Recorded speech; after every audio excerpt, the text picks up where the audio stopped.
we start the show every night. Yeah, that's how we're getting it started here in our first NFL Sunday version of Bristol News SportsCenter here in 2025. But we are not alone. No, we're not. Booger's here, and Tim Hasselback is going to take us inside that amazing last-second comeback by the Bills against the Ravens. Frantic. We also have quarterbacks. And speaking of quarterbacks, Tua, not great. Aaron Rodgers, pretty damn good. As for the rest of the day, you know, I've always wanted to run out of the tunnel on game day. That sounds so cool. This is the stuff you're talking about, and if you're not, you should be. Probably. Atlanta, the Bucs and Falcons. It took all of 5 minutes for the first score of the season to happen. Bijan Robinson for the Falcons. 5 real minutes, not like 5 minutes. minutes. This is 1:05 p.m. Eastern time. Dude's in the end zone on a 50-yard catch. Like, right. There we go. All right, that was the first score. How about the best score? You got the Lions, you got the Packers. Yeah. Jared Goff into the end zone for Isaac Taslaw. Only one hand needed. But that's not the top play of the game, of the day. We don't know yet. We're early in the show, Guessing. but that was a pretty good one. Love thy neighbors sometimes. This is just awkward. Malik Neighbors, Brian Dable. I'm not even sure how to describe really what happened here. There's like a weird going, here, high five me, bro. No. That was intentional. Totally ignored it. That was intentional. And then we have like a weird hug. Also awkward and weird. Dable's like unwillingness to commit to a starter for week 2. Okay. As a quarterback. All right, so my Madden players, this is for you. We got a truck stick and a hit stick. Okay. First, the truck, that's Cam Scatterboo, the rookie, just giving it to anybody on the field. Not just the Commanders, but even his own teammate on this one, he runs over one of his own offensive linemen. Get out of my way, bro! I mean, that is a hard hit, but Cam was giving it to everybody. Hard hit. But let's go to the defensive side. T.J. Watt crushes Justin Fields even after the handoff. He didn't have the ball, but he still went full throttle on the hit stick.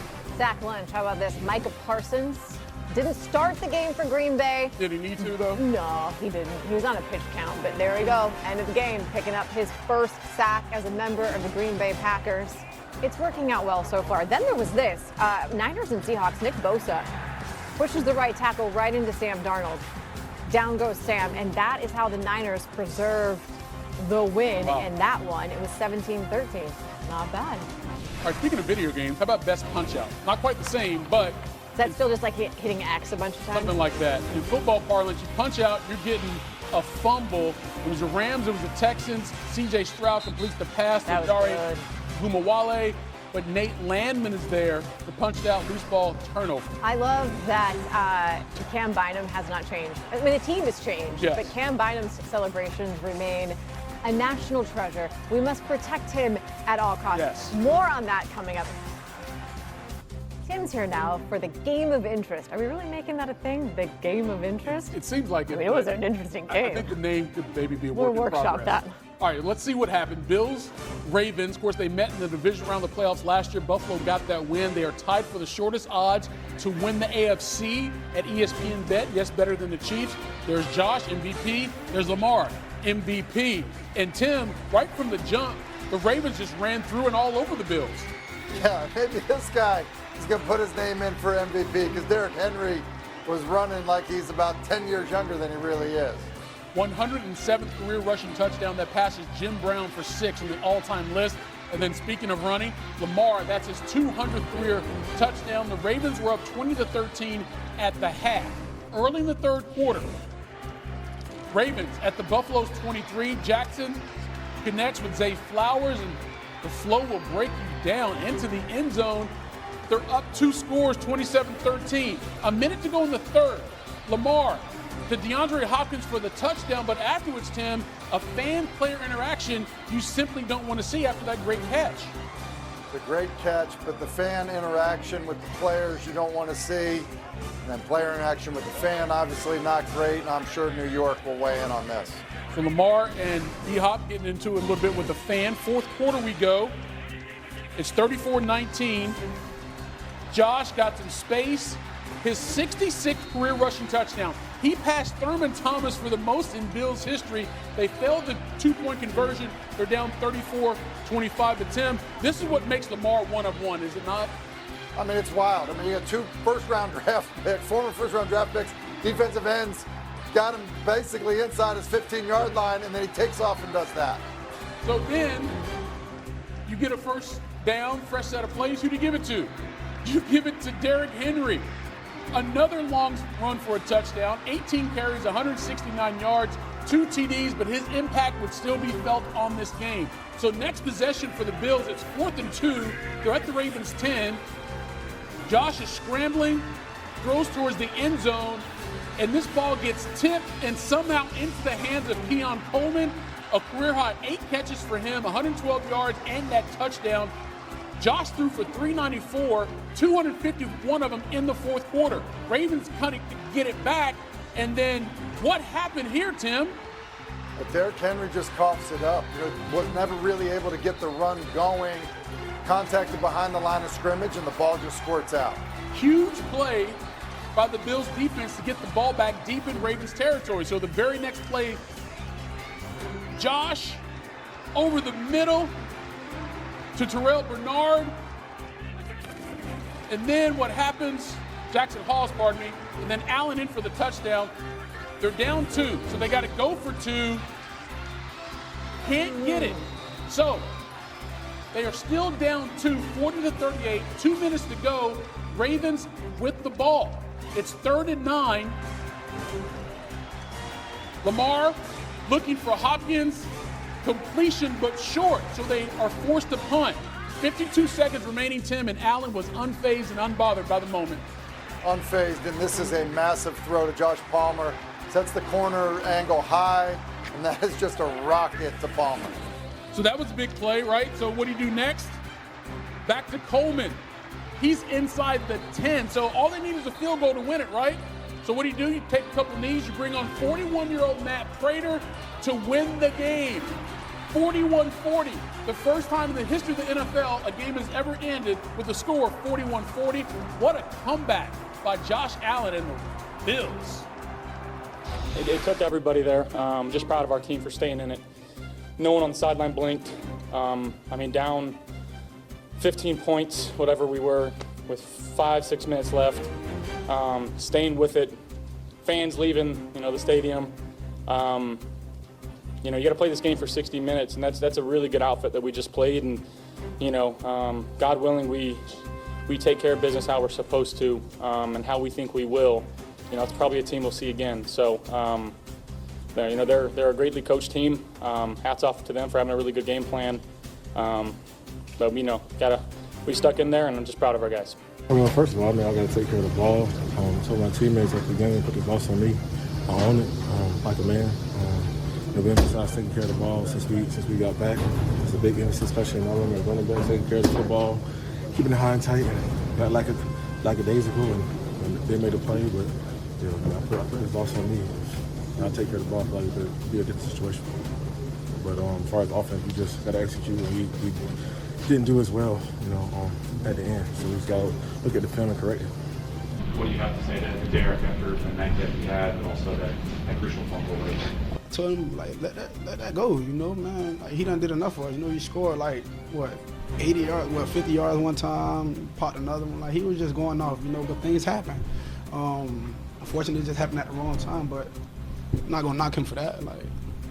I fumbled in the playoffs. He knows, so it is what it is, All right, Tim, how did this comeback even happen? Going 3 and out. That's the kind of stuff that you typically don't see out of teams that are good at running the football, have good special teams, and play good defense. Baltimore just kind of found themselves in these situations seemingly year after year where they've got wins and they're not able to close it out. But it's not just the fumble. There's other parts of it, like when you get the football back, just get another first down, and the game most likely is over. And not for nothing, the Bills still had to take care of business. So when it comes to that final drive where they actually put it away, what did you see from them? Well, look, they always have hope with Josh Allen as their quarterback. That is clear, because even when the game felt like it was getting away from them, it really wasn't. And then this play here, you have 2 options. You have the left side of the field working the sideline, which he hits Palmer on the corner route. And then when he's getting pressure, they had a max protection called, able to hit Coleman on the slant. And then really at that point, it was, take some time off the clock before you kick the game winner. So I thought they handled the 2-minute drive perfectly. And I think that there's also a poise and a hope that the team plays with even when they're behind, because they do feel like there is not a lead that's insurmountable because of how quickly they can score with their quarterback. And this was a perfect example of what they can do when they need to do what they did. All right, Tim Hasselbeck, appreciate the time as always. Much more from him coming up a little bit later. But let's go back to that incident we saw there in Buffalo with the fans. Again, it's not good. Touchdown by DeAndre Hopkins, right? So he's near the stands, and that's a fan who tapped him on the head. Person in the red. And gave him a little bit of a shove, and then Lamar's behind him, and then shoved Lamar as well. And Lamar responds with a two-handed shove. And obviously, New York will take a look at this. Yeah. But from Lamar Jackson's perspective, what exactly happened there? He slapped. I seen him slap D-Hop, but I wasn't really. He slapped me, and he's saying he's talking. So I just forgot where I was for a little bit, But you gotta think in those situations. You got security out there. Let security handle it, But I just let my emotions get the best of me. But hopefully it don't happen again. I learned from that. And Thurgood McFarlane said earlier he doesn't think New York will do anything. You know what? Maybe they should. They'll look at it. Maybe they shouldn't, because nothing terrible happened.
Bye.